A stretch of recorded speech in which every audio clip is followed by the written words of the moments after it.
మీ ఎలాంటి వ్యాపార ప్రకటనలకైనా వెంటనే మా ఛానల్ సంప్రదించండి. నమస్తే. ఈరోజు మన స్టూడియోలో ప్రముఖ ఆధ్యాత్మికవేత్త, జ్యోతిష్య వాస్తు పండితులు, లలితాదేవి ఉపాసకులు బ్రహ్మశ్రీ నానాజీ పట్నాయక్ గారు ఉన్నారు. గురుగారితో మాట్లాడేద్దాం. నమస్కారం గురుగారు. శ్రీమాత్రే నమః. గురుగారు, శ్రావణ మాసం అంటే ముందుగా మనకు గుర్తొచ్చేది వరలక్ష్మి వ్రతం. ప్రతి ఒక్క కుటుంబం కూడా ఎంతో సంతోషంగా ఈ పూజ చేసుకుంటూ ఉంటారు. సో హంగు ఆర్భాటం లేకుండా సింపుల్గా తక్కువ ఖర్చుతో వరలక్ష్మి వ్రతాన్ని ఎలా జరుపుకోవాలి, ఎలా చేసుకుంటే అమ్మవారి అనుగ్రహం మనం కంప్లీట్గా పొందవచ్చు అంటారు? చాలా మంచి ప్రశ్న వేశారండి. మొట్టమొదటిగా ఈ హంగు ఆర్భాటం అమ్మవారు ఎక్కడ అడగలేదు, మనం ప్రేమతో చేస్తున్నాం. అయితే ఈ హంగు ఆర్భాటం వెనకాతల మీరు అన్నట్టుగా కొంతమందికి ధనం లేకపోయినా అప్పు చేసి చేస్తుంటారు. అది మాత్రం అక్కర్లేదు. ఎందుకంటే అమ్మవారికి కావాల్సింది ఏమిటంటే భవానీ భావనాగమ్య, అంటే మీకు భావన చాలా ముఖ్యం. మనకి వెంకటేశ్వర స్వామి సంబంధించిన ఒక దాంట్లో కూడా ఒక వృత్తాంతం ఉంటుంది. ఏమిటంటే ఒక రాజు మన తిరుమల వెంకటేశ్వర స్వామి ఆలయంలో ఆయన రోజు బంగారు పుష్పాలతో పూజ చేసేవారు. అక్కడ ఆయనకి చేయగా ఒక రకమైనటువంటి దృష్టి వచ్చి ఆయన చేస్తున్నప్పుడు మహర్షులు అందరూ వచ్చి నమస్కారం చేసుకుని వెళ్తుండే కూడా ఆయన కనబడేది.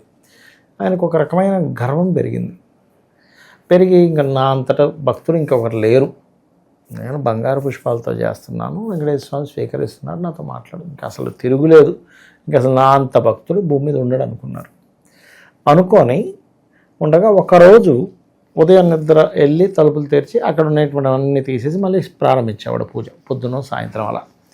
ఒకరోజు ఆయన వెళ్ళేసరికి మట్టితో చేసినటువంటి ఒక పుష్పం అక్కడ ఉంది.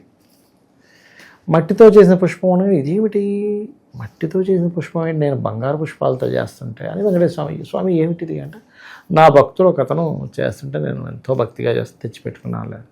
ఏమిటి స్వామి అంత భక్తుడా, మీరు మట్టితో చేసిన పుష్పాన్ని మీరు అంటే? అవును, ఆయన ఒక కుమ్మరివాడు ఏం చేస్తాడు, మట్టితోనే తయారు చేస్తాడు. నా కొయ్య బొమ్మను తయారు చేసుకుని పెట్టుకున్నారు. అంటే ఎక్కడ ఎవరు ఆయన అసలు అంటే, పలానా వీధిలో పలానా నెంబర్లో అక్కడ గుడిసె ఉంటుంది, ఆ గుడిసెలో ఉంటాడు ఆయన. అవునా అని వెళ్ళిపోతాడు. ఆయన వెళ్తుంటే ఈ కిరీటం ఇట్లా తలకి తగిలి కిరీటం పడిపోద్ది. ఆయన హాత్ చప్పుడుకి పరిగెట్టుకొని బయటకు వస్తాడు ఆ భక్తుడు. ఏమిటంటే, అయ్యా మీకు వెంకటేశ్వర స్వామి పూజ చేస్తున్నారంటే మీరు రోజు స్వామివారు నాకు చెప్పారంటే, అవునండి అని కొయ్య బొమ్మ చూపిస్తాడు. అరే నిజమే కదా, కొయ్య బొమ్మ ఉంది, ఆయన మట్టి వాటితోనే పెడుతున్నాడు. అప్పుడు వెంకటేశ్వర స్వామి అక్కడి నుంచి ఇలా ఆవిర్భవించి, నాకు నువ్వు దేంతో చేస్తున్నావు అనేది ముఖ్యం కాదు, నువ్వు బంగారు పుష్పాలతో చేసిన భావన ముఖ్యము, మట్టి పుష్పాలతో చేసిన భావన ముఖ్యం అని చెప్పడం. అంటే ఇక్కడ మనం అర్థం చేసుకోవాల్సింది ఏంటి, నువ్వు హంగామా చేయడం కాదు కావాల్సింది, నీ మనసులో ఎలాంటి భావన ఉంది. అక్కడ ఏదో మట్టి బొమ్మ అంటే ఏదో మనం విగ్రహానికి చేస్తున్నాం అనే భావనతోనో, పటానికి చేస్తున్నాం అనే భావనతోనో, ఏదో హడావుడిగా చేయాలి కాబట్టి చేస్తున్నాను అనేటువంటి భావనతోనో ఫస్ట్ అలా చేయకుండా ఫస్ట్ మీరు చేయాల్సింది ఏంటంటే, మైండ్లో నుంచి నేను వరలక్ష్మి వ్రతం చేసుకుంటున్నానంటే అమ్మవారు, ఇది ట్రూ అండి నేను చెప్పేది. మీరు ఇలా కూర్చొని గణపతి పూజ ప్రారంభించగానే మీ కుడివైపు దేవతలు, ఎడమవైపు రాక్షసులు ఉంటారు చూసారా, ఇలా కుడివైపు ఆ గణపతి వచ్చి నిలబడతారండి. ఆయన పూజలు అందుకొని వెళ్ళిపోగానే అమ్మవారు వచ్చి నిలబడుతుంది. మీరు చేసేటువంటి పూజని ఖచ్చితంగా ప్రతిదీ చూసి మీకు ఎంత ఫలితం ఇవ్వాలి అనేటువంటిది ఆవిడ ఇస్తుంది. మీరు ఈ పూజలో మీరు ఉదాహరణకి అలా కూర్చున్నారు, అన్నీ ఉన్నాయో చూసుకోండి, అరే కొబ్బరికాయ లేదని మళ్ళీ లేచోసారి, పువ్వులు లేదని లేచోసారి వెళ్తే ఎలా ఉంటుంది? ఎప్పుడు కూడా పూజ మధ్యలో లేవకూడదని చెప్తుంది శాస్త్రం. మీకున్న దాంట్లో చేసుకోండి. మీరు బంగారాలు వెండులు అన్నీ పెట్టేసి పూజ చేసినా ఫలితం ఉండదు. అంటే చేయకూడదని కాదు నా ఉద్దేశం, మనసు పెట్టకపోతే ఫలితం ఉండదు. భగవంతుడు ఎక్కడ ఉంటాడు? మనసులో ఉంటాడు. అమ్మవారు ఎక్కడ ఉంటుందని చెప్పి శాస్త్రారాంబుజారుడ సుధాసారాభివర్షిణి తటిల్లతా సమృచ్చి షట్చక్రోపరి సంస్థిత, 6 చక్రాల చుట్టూ తిరుగుతున్నా అని చెప్పింది. సహస్రారంలో ఉందని చెప్పింది, ఒక్కొక్క చక్రంలో ఒక్కొక్క అవతారంలో ఉందని చెప్పి. నీ లోపల ఉన్నప్పుడు నువ్వు ఎక్కడికి ఫీల్ అయ్యి చేయాలి? మనసుతో ఫీల్ అయ్యి చేయాలి. మనసుతో ఫీల్ అయ్యి చేయకుండా, అబ్బా మా అమ్మ నిద్రలో అయిపోయింది, వాళ్ళు పొద్దున్నే శుభ్రంగా పడుకునేదాన్ని కదా అని అనుకొని లేవడము, లేకపోతే మనకి లక్ష్మీదేవి పూజ చెయ్యకపోతే, లక్ష్మీ అనుగ్రహం రాకపోతే డబ్బులు రావేమో అని భయంతో చేయడము, అందరూ చేస్తున్నారు నేను చేయకపోతే నన్ను ఏమైనా అనుకుంటారేమో అని చేయడము, ఇవి కాదు. ప్రేమ, బాగా ప్రేమతో. అందుకే మన నార్త్ సైడ్ వారు ఒక మాట, ప్రేమ్ సే బోలో జయ మాతాజీకి అంటారు. అంటే ప్రేమతో అనండి.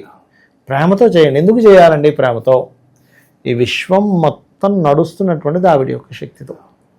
ఆవిడ యొక్క శక్తితో నడుస్తున్నప్పుడు ఆ కృతజ్ఞతా భావంతో చేయాలి.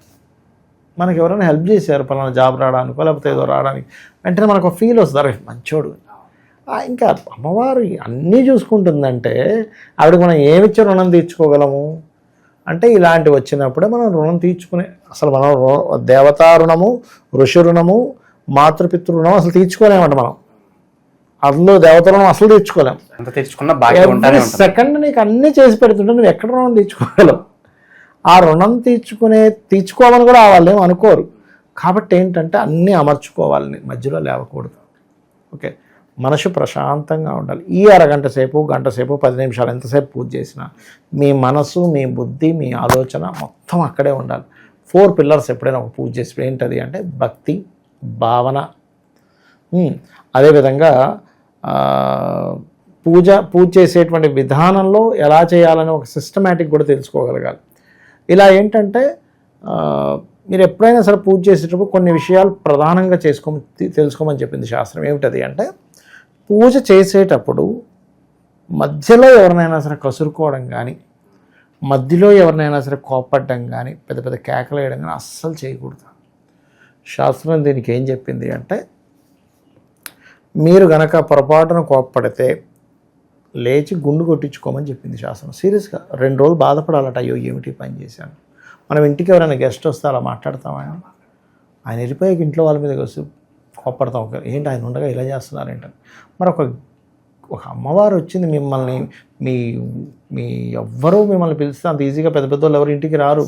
ఈ విశ్వాన్ని మొత్తం నడిపించేటువంటి అమ్మవారు మీ ఇంటికి వచ్చిందంటే మీరు ఏ ఫీల్తో చేయాలి? భక్తి, శ్రద్ధ, భావన. కాబట్టి ఏంటి, ఈ భక్తి శ్రద్ధ అనేటువంటిది లేకపోతే మీకు అది కనెక్ట్ అవ్వదు. ఇంకా పితృదేవతలు చేస్తారు చూసారు, వాళ్ళు ఇంకా అండి అసలు మనం ఏమాత్రం ఏదో ఆలోచిస్తూ చేసాం వెళ్ళిపోతారు, ఇంకా అక్కడ తీసుకోరు.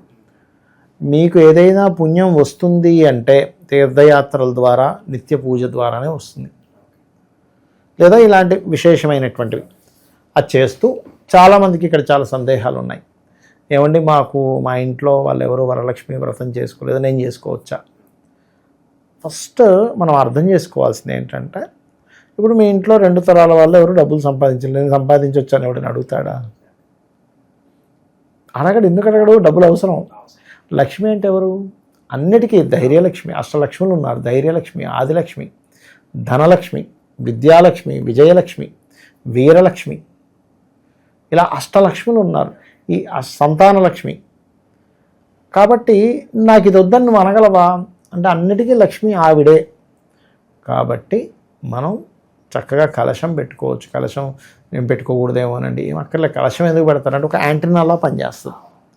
చక్కగా మీరు ఒక ప్లేట్ తీసుకొని అందులో కొంత బియ్యాన్ని వేసి కలశం పెడతారు. ఎందుకంటే ఆఖరి రోజు మనం పూజ అయిపోయిన తర్వాత ఆ బియ్యం తీసి ఇంట్లో ప్రసాదంగా తయారు చేసి మళ్ళీ అమ్మవారికి సమర్పించి ప్రసాదంగా ఇంట్లో వాళ్ళు మాత్రమే తీసుకుంటారు దాన్ని. ఆ కలశంలో నీళ్ళు, యాలకులు, ఒక 3-5 కాయిన్స్ వేస్తారు. ఇంకొన్ని సుగంధ ద్రవ్యాలు కూడా వేస్తారు. కొబ్బరికాయ పెట్టి ఒక జాకెట్ పీస్ పెడతారు. ఈ కలశం పెట్టి అమ్మవారి పటం పెట్టి పూజ చేసేటువంటి విధానంలో సంకల్పం చెప్పుకోవడం, ఆచమనం చేసుకోవడము.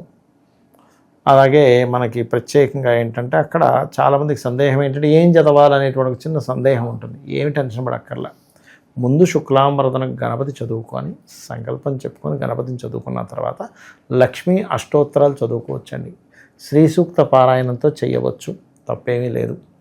శ్రీ సూక్త పురుష సూక్తాలతో కూడా చేసేవాళ్ళు ఉంటారు. అయితే ఇవేమీ నాకు రావండి, ఓం వరలక్ష్మీదేవి అయిన మహాన్ ఒక్కొక్క పుష్పాన్ని వేయచ్చు, ఒక అక్షింతను కూడా వేయచ్చు. ఇక్కడ మీరు ఏంటంటే ఎన్ని చదువుతున్నా మీ మనసు అక్కడ లేకపోతే ఎన్ని చదివైనా వ్యర్థము. ఇది కంప్లీట్గా అర్థం చేసుకోవాలి. మధ్యలో లేవడం, లేకపోతే ఆ కెమెరా ఫోటో తీయరా అని చెప్పి అన్నాం, మీ కాన్సన్ట్రేషన్ అంతా ఫోటోల మీద, వీడియోల మీదకి పోతుందిగా. మీరు గెస్ట్గా వెళ్ళారు వాళ్ళ ఇంటికి, మీకు కాఫీ ఇస్తే ఏమైనా ఫోటో తీయండి, అది ఇచ్చేసి మళ్ళీ ఫోటో తీయలేదంటే ఎలా ఉంటుంది మీకు? ఎందుకు వచ్చానరా ఇక్కడికి? ధ్యాస అనేది కంప్లీట్గా పూజ మీద కేంద్రీకృతమై ఉండాలి. పూజ మీదే ఉండాలి. ఎందుకంటే అక్కడ అమ్మవారు వచ్చింది. నీ కంటికి నీ మాంసనేత్రాన్ని కనిపించట్లేదు కానీ అమ్మవారు వచ్చింది. ఇంత నువ్వు కాన్సన్ట్రేషన్గా చేసిన తర్వాత కూడా, హారతి ఇచ్చిన తర్వాత కూడా అమ్మా ఏదైనా తప్పు ఉంటే క్షమించు, ఎందుకంటే నాకు తెలిసిన జ్ఞానంతో నేను చేశాను. ఏదైనా దోషం జరిగి ఉంటే నన్ను క్షమించమ్మా అని మనస్ఫూర్తిగా అడగాలి. అంటే మనం చాలా పెద్ద దోషం పడుకొని చేసాం, అప్పుడు మనం ఏంటి బై హార్ట్ఫుల్గా బెస్ట్ ఫ్రెండ్ అనుకోండి ఎలా అడుగుతాం, అరే నేను ఏదైనా నీకు తప్పుగా మాట్లాడుంటే క్షమించరా. ఒక తండ్రి ఒక్కోసారి కొడుకుని అనేసి బాధపడతాడు, లేకపోతే కొడుకు తండ్రిని అనేసి బాధపడతాడు, నాన్న సారీ నాన్న అని కళ్ళ నీళ్ళు తెచ్చేసుకొని పట్టేసుకొని అడుగుతాడు. అలా మీరు ఫీల్ అయ్యి అడగాలి, ఏదో అది కాదు. అక్కడ ఫీల్ ఈజ్ మోస్ట్ ఇంపార్టెంట్ పూజలో. మీరు ఎంత ఫీల్ అయ్యి చేస్తే అమ్మవారు మీతో నిరంతరం ఉంటుందండి. దాసుల్లాగా పనిచేస్తారు దేవతలు తెలుసా, సీరియస్గా చెప్తున్నా. వాళ్ళకి పని చేసి పెట్టాలన్నట్టుగా పక్కన ఉంటారు, ఎప్పుడు వాళ్ళని రక్షించుకుంటూ ఉంటారు. ఇది తెలియక మనం ఏదో సరే ఇంట్లో వాళ్ళు చెప్పారు కదా అను అసలు చెయ్యాలో వద్దు అని అసలు నమ్మకం ఉండి లేనట్టుగా ఉందేమో, చేయకపోతే ఏమో అవుతుందేమో, ఇవి కాదు. ఒక తల్లిని తండ్రిని ప్రేమించేవాడు లెక్కలేసుకొని ప్రేమించడు, ఒక బిడ్డని తల్లి లెక్కలేసుకొని ప్రేమించదు. అలా చేయగలగాలి. సో నిత్యం ఎలాంటి మంత్రాలు శ్లోకాలు జపిస్తే బాగుంటుంది అంటారు, విశేషంగా ఈ శ్రావణ మాసంలో? ఒకటేనండి, లలిత చదువుకోవచ్చు, లేదా శ్రీమాత్రే నమః, బ్రహ్మాండమైన మంత్రం, దానికి మించిన మంత్రమే లేదు. సో ఓవరాల్గా వరలక్ష్మి వ్రతం పూజా విధానం ఎలా ఆచరించాలి మీ మాటల్లో అద్భుతంగా వివరించారు. ధన్యవాదాలు గురు. శ్రీమాత్రే నమః.